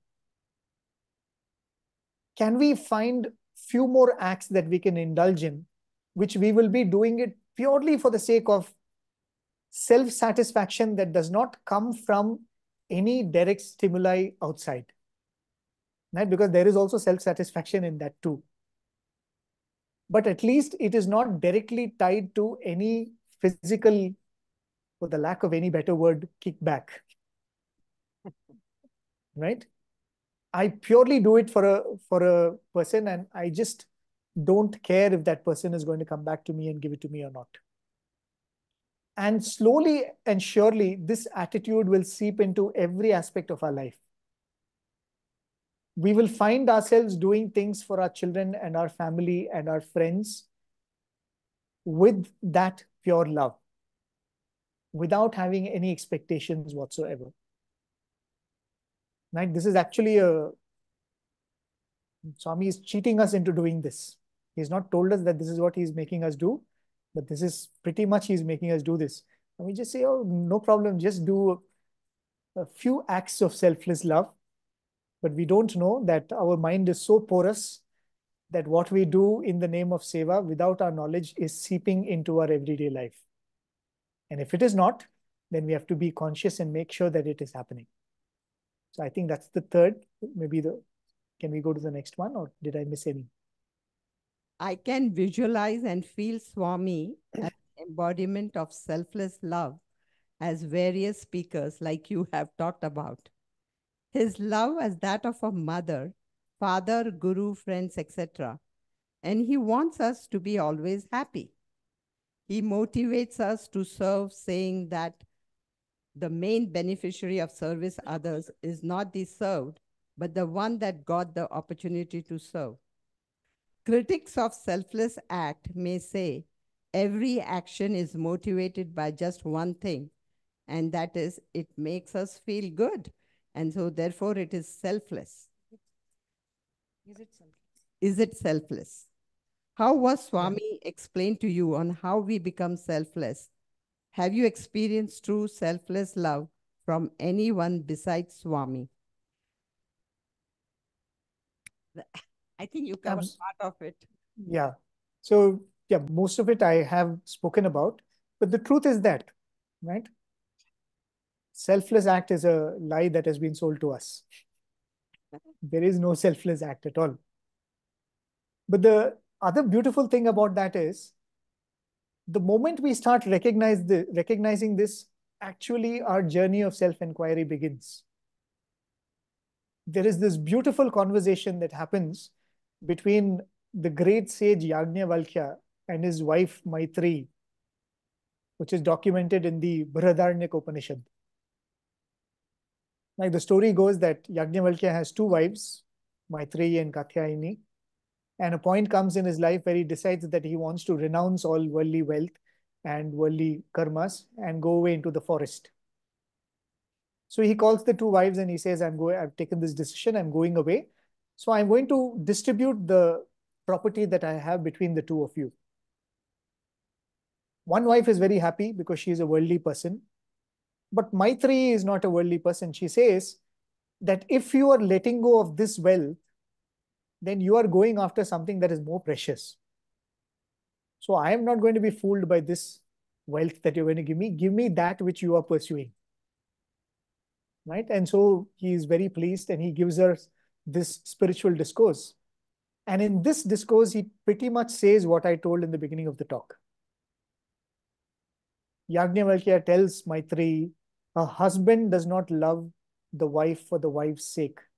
He loves for his own sake. A wife does not love the husband for the husband's sake. She loves for her own sake. And he goes on with a whole list. And he says, which means the center of everything that you do is the self. This whole idea that you're doing for the other is an illusion. There is no para at all. There is no other. Right? When you start realizing, you find that, that's the whole thing. The whole thing is a dream. In a dream, the entire thing has been created by me. There is only me, actually. I might see an entire city in my dream. I might see a busy square. I might see 100 people walking around in that square. Or I might be in a metro station with 1,000 people commuting. But all of that is only in my head. It's only me. Which means, and in the dream, I might find anger as an emotion. I might feel love towards somebody. I might see Swami in that dream. I might be irritated by a person. But when I wake up, all of that collapses into me. And I realize that it was all nothing but a play of the self. Right? So actually speaking, when you acknowledge that there is no act of selflessness at all, you are moving towards the idea that there is only the self. There is nothing but the self. And that's why Swami says, love is selflessness, which means when you let go of this idea of small self, right? When you let go of this idea of me being this name and form and this body, is when you start acknowledging or experiencing that true self. And when you start recognizing that true self, you find that there is only one self. There is no two at all. Right? So I think it is very important to acknowledge that there is no selfless act. But there are some selfish acts which are more noble than other selfish acts. In other words, it comes down to how I define myself. Selfish acts that come out of this idea that myself is only this body is the most dangerous. Right? That's the animal existence. An animal thinks that it's only the body. And all of the things that it does is only for self-sustenance. And unfortunately, even some human beings live like that. Right? Unfortunately, some of us have moments in our life where we continue to live like that. So from how many of our acts are coming out of that selfishness to how many of our acts are coming out of this selfishness, where my definition of self is, I am not just this body. My family also belongs to this, my definition of self. My community also belongs to this definition of self. My society also comes to this definition of self. There was one discourse where Swami was speaking to youngsters, and Swami said, how can you eat a full stomach of food with the awareness that your brothers and sisters are starving in one corner of the world?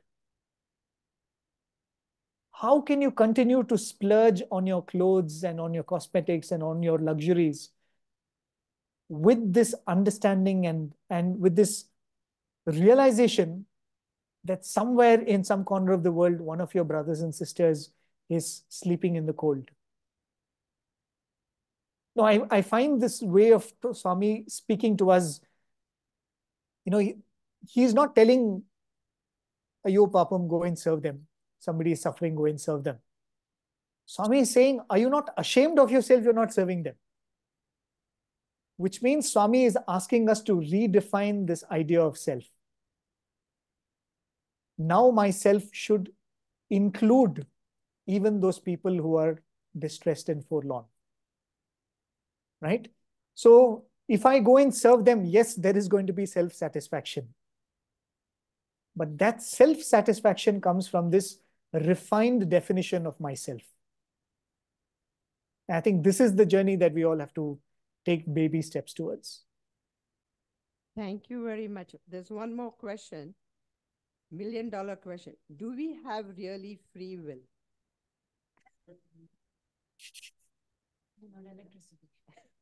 Yeah, it's pretty similar to that first question that was answered. Truth be said, there is no free will. Right? Because the truth is there is only one, there is no two. But the thing is, all of this is a drama that has been created. We are stuck in the drama, and in the drama, there is free will. And utilizing this illusion of a free will, we can graduate towards the state of truth where we recognize that there is no free will, right? Because that's what Swami would say. There is this beautiful conversation between Dr. Hislop and Swami, where Hislop asks Swami, Swami, is everything a dream? Swami says, yeah, everything is a dream. He says, Swami, every body and every scene and every scenario that we undergo, is everything a dream? Swami says, yes, everything is a dream. Then he asks the $1,000,000 question, Swami, what about you? You know, you are in this life, we are seeing you. Are you also part of the dream? He says, yes, I am also part of the dream. And then Swami says, but I am the lion that has come into your dream. What happens when you see a lion in your dream? Swami says, you're so scared that you wake up from the dream. Swami says, I am the lion that has come into the dream to wake you up from the dream. Right? So as long as we are stuck in this dream, we look at Swami, we look at everybody around, we think that there is two. But as we transform and as we move towards the state of Sakshatkar, we wake up to find that there is no two at all. There was no me, there was no my liking, my dislike, and all of that. Right? It's as I said, it's not logical because we are talking about two parallel realities, and that's something that we never want to deal with. But that's the closest to the explanation that we can come to.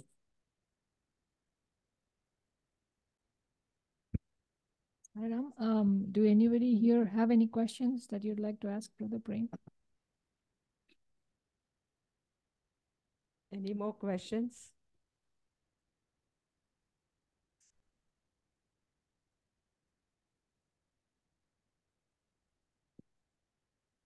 Thank you very much. We have one more question. Sure. Sairam, it's not a question as much, but a compliment and thank you. First thing is, Swami chooses very well who can preach his teachings and as close to his original thoughts. Second is, this morning, you won't believe, this morning I was literally thinking about how do I need to process this, just give me a sec. So I was thinking about how I can literally extend this love in my heart, which I feel for Swami. And that was $1,000,000 question. It's been bugging me for weeks. Like, yeah, it's not taking it to the next level. I come here, first thing I hear is you talk about that. I'm like, thank you very much. So for that, thank you. And I appreciate your teachings today. Thanks. One more question? You can go ahead. Sairam, I appreciate your staying up very late to also give us this talk. So my question is more practical. So you studied science, going to teach chemistry or learning chemistry. And as you know Swami, and I'm just curious about now that, you study the chemistry, which is a very practical science, and then there's Swami, who's, God and creation. So how do you reconcile like science with now what you know about the universe and people and love and anthropology and understanding people and culture? How do you handle that? I mean, so now is chemistry really that important? Because at the end of the day, it's, you know, with God, I'm just curious because I'm going through struggles like that. Right. Yeah. Thank you. It's a lovely question. Once I think one of my teachers in college had asked me this question. He said, what has the process of education done to you? Right? It was a question that they asked all of us in the class, and they asked us to think about it. So the question that was asked is like, I mean, you've been studying from your school days and now you're in the university. What has this process of learning done to you? And when I thought about it, I just had a flashback of my school days from kindergarten. To be honest, I've never been a really good student. So I've always been in awe of what was being taught to me, right? So when I was first taught, let's say, the basics of mathematics, when you learn addition, you think that that's all that can be in mathematics, right? What more can be there? So all that you can do with numbers is just add them up, right? And then they tell you that, oh, you can even subtract. Or then they suddenly come and tell you you can multiply, you can divide. And then you find that, okay, this must be it. And then suddenly they say you have equations and algebra. And at each stage, I've felt a sense of there is so much there to know that I will never be able to comprehend. Right? That was the sense I always had as I was going through my various stages in education, that there will always be more that I cannot understand. In fact, this is supposed to be the very emotion that the process of learning is supposed to do to you. That's why in Sanskrit you have this beautiful saying, Vidya dadati vinayam. True learning will give you humility. Because you will come to this acknowledgement that what I know is so little. When I look at the science that I've learned, chemistry that I've learned, which is very, very interesting. So much can be understood through it. And the process of learning how things work is so fascinating. And then at the same time, you look at someone like Swami and the things that he does and the things that he says. You're going through Swami's literature. The way I am able to reconcile with the science that I study and what Swami says is this, that there will always be so much more that I cannot logically understand. And I must accept that. I cannot be foolish enough to say that I will only accept what I can logically understand. I mean, that's probably not a scientific thing to say at all, though we think it is.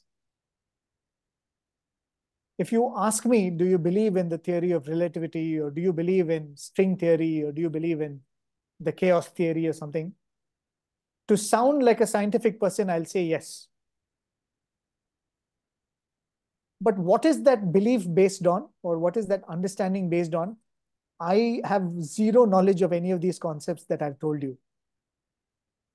My belief in these concepts is there is some smart bloke somewhere who has done the required scientific understanding and scientific exploration, and I have faith in his scientific reasoning.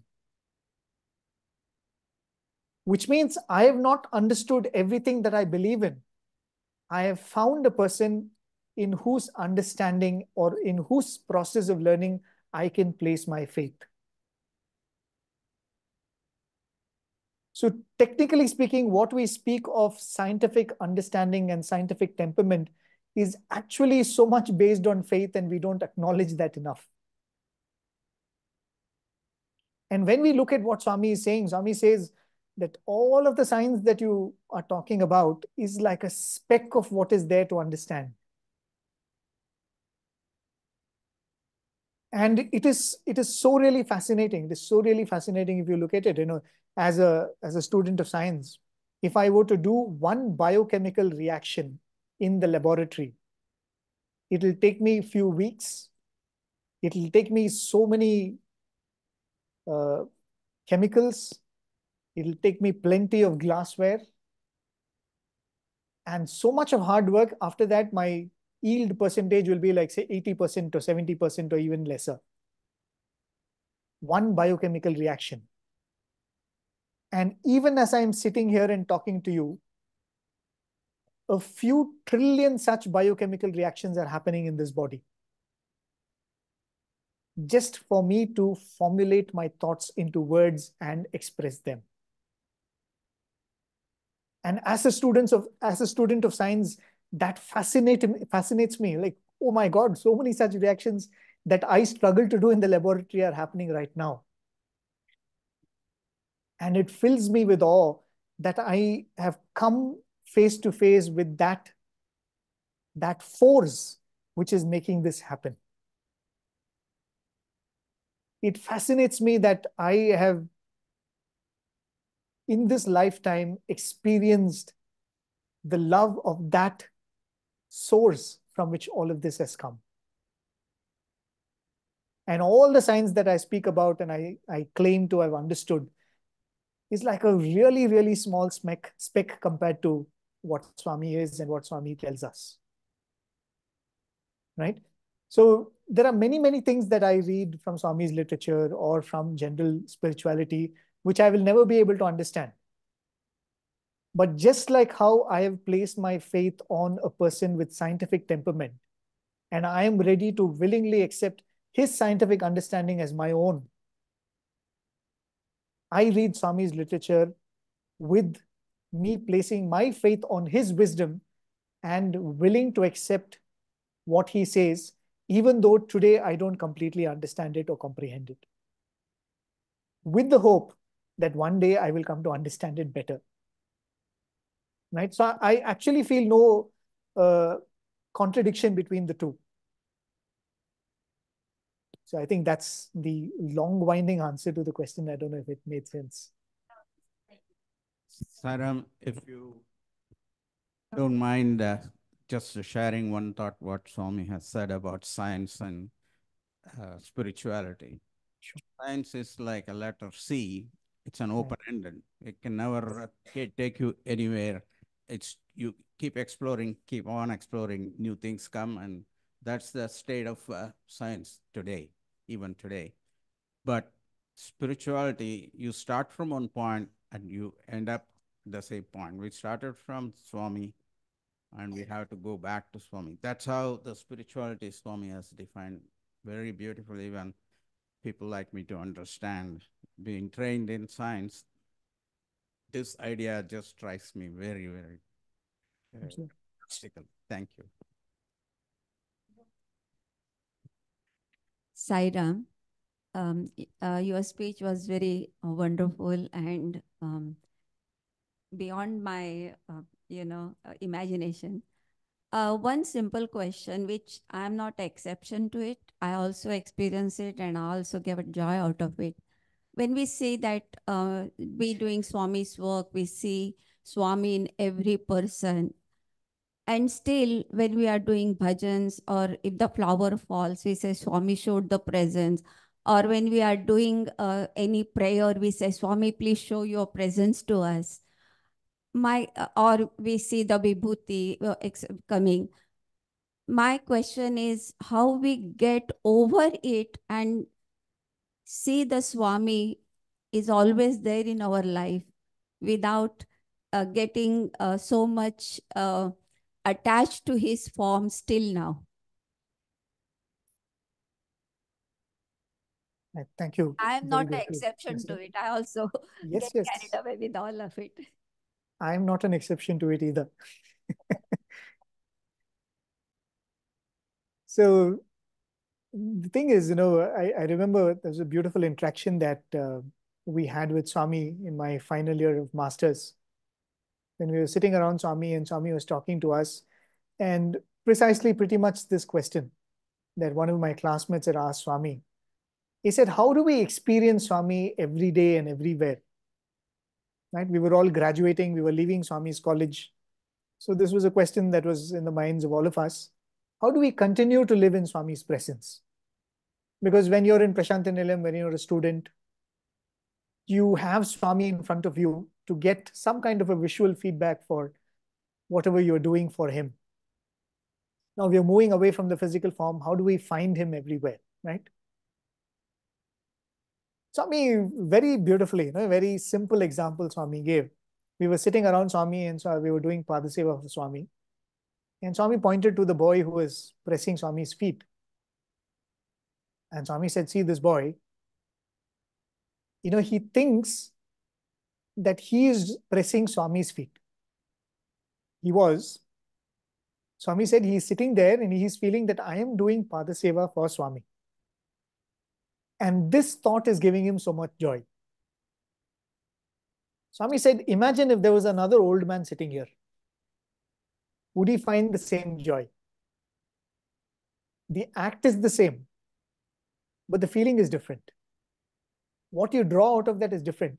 And that comes from this simple thought that I am doing this to Swami. Right? Forget the fact that you were sitting in front of the avatar, this was the body that goes around giving darshan, all of that is, forget all of that. I am sitting there and pressing somebody's leg, which is nothing but made of, as Swami would say, the 5 elements, the same flesh and blood and bones. But it gives me joy because I think that I am doing it to Swami. And then Swami said he picked up one of the letters that was there in Swami's hand.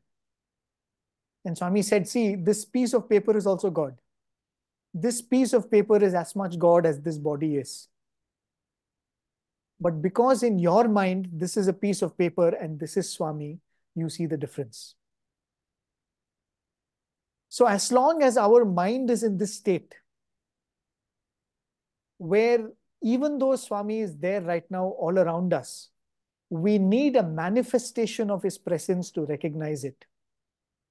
A flower falling is important for us. Right? Swami gives the example of, when you put something cold out, you pour some cool drink or something and leave it in a glass, you have the water droplets that form around it. Swami says that water is there in the atmosphere always. But putting a glass of water makes you recognize the presence of that moisture in the air. In the same way, for this mind, which right now is in the state where it needs some visual manifestation, it needs some visual input, or you need to have some smell coming of Swami and you say, Swami is here. Right? You need that happening to you. Swami indulges us out of his compassion. Right? And the more and more we do this, the more and more we crave for it. Right? That's why I said in the talk, when we fall in love with Swami, when you ask this question, how can I feel Swami's presence all the time? I ask myself, why do I want to feel Swami's presence all the time? Because there is something beautiful in feeling Swami's presence the few times I felt it. And I want that experience more and more. And when I start craving for it, I will start doing things for it. And in the process, what is happening is my mind becomes more and more tuned to recognize his presence at all times, in all places. And when that happens, I don't need any manifestations. I don't need any miracles to happen. And you will find that even as we progress in this journey, the way Swami shows his presence to us will become more and more subtle. Sometimes I think we will come to realize that even a good thought, we will stop and think, Swami has inspired a good thought in my mind. Nobody else needs to know it. Right? Today, sometimes, it has happened many times that when we go and give a talk in somebody's center or somebody invites you, and as you're talking, a flower falls from Swami's altar, you feel like, Swami heard me or Swami blessed me. But I cannot remain in a state where I constantly only require that feedback. At some point, the satisfaction that I feel is Swami's manifestation.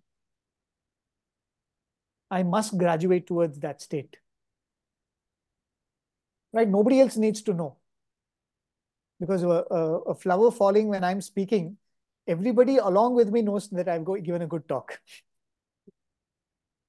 But at some point, I don't need that validation from anybody else. If I sang a beautiful bhajan for Swami, I felt connected to Swami, that is all is required.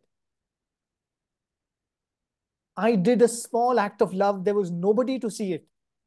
There was nobody to come and pat my back. There was nobody to see and say that, oh, you're a great selfless person. The pure joy that you feel, that comes only out of you and Swami knowing that you have done something beautiful, is a manifestation of Swami.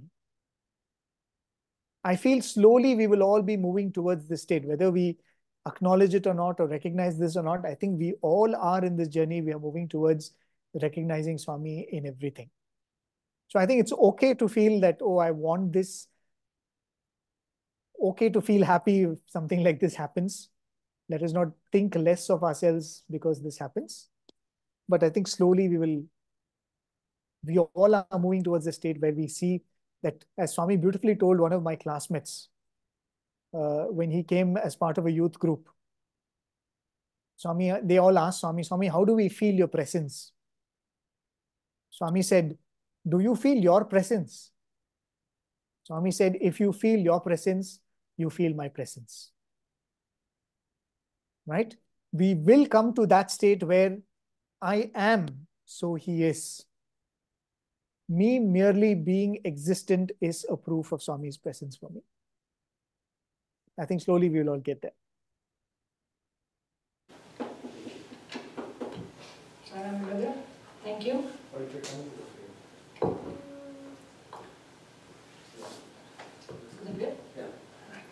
Brother Prem, our profuse gratitude to our beloved Swami for enabling this, as you said, without the electricity.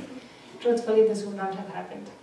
So, on behalf of everybody here, we want to share our gratitude for your time and wisdom today. And I always hold gratitude very close to my heart because Swami says it's a memory of the heart. So we will remember and cherish this memory. And we do pray to Swami, quite selflessly though, but with a little bit of greed to say we will have many such satsang with you. He can come in person. He can come in. I told you there are a lot of people willing to host you in Houston, so we would love to see you here in person as well.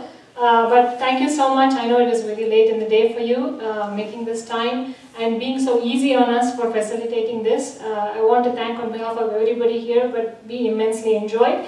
And all I can think of when sharing this with the children is the movie Jumanji. And I will share with them how you explained the concept of dream and how hopefully within the next few lifetimes we will get to the Jignasu or at least the Jnani state. But we are truly endeavoring to get there. But we will definitely work from Swartha Prema to Anyonya Prema. So thank you for leading us and giving us some of those wonderful words of wisdom, and we will definitely cherish those words. And I'll tell you that this group will probably bring it up in every conversation in the coming weeks, so we will make sure that we keep each other accountable for it. Jai Saram on behalf of everybody. Thank you and have a good day.